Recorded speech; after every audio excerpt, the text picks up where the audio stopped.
এটি হচ্ছে রাশিয়ার তৈরি একটি পঞ্চম প্রজন্মের মাল্টিরোল ফাইটার জেট, যা উচ্চমানের স্টাইল প্রযুক্তি, উন্নত অ্যাভিওনিক্স এবং অত্যাধুনিক যুদ্ধের সক্ষমতা নিয়ে সজ্জিত।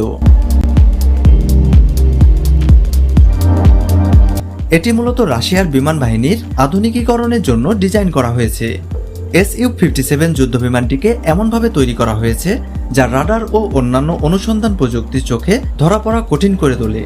এটিতে দুটি শক্তিশালী টার্বোফ্যান ইঞ্জিন রয়েছে, যেগুলো উন্নত থ্রাস্ট ভেক্টরিং সিস্টেমের মাধ্যমে অত্যন্ত গতিময় এবং বহুমুখী চালনাযোগ্যতা প্রদান করে।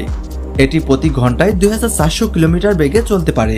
এই ফাইটার জেটটি বিভিন্ন ধরনের ক্ষেপণাস্ত্র, বোমা এবং ক্রুজ মিসাইল বহন করতে সক্ষম। এছাড়াও এটিতে রয়েছে অ্যান্টিশিপ মিসাইল এবং হাইপারসনিক অস্ত্র। এটিতে উন্নত রাডার, ইলেকট্রনিক ওয়ারফেয়ার সিস্টেম এবং ইনফ্রারেড সেন্সর সিস্টেম রয়েছে, যা শত্রু বিমানের আগমন আগাম শনাক্ত করতে পারে।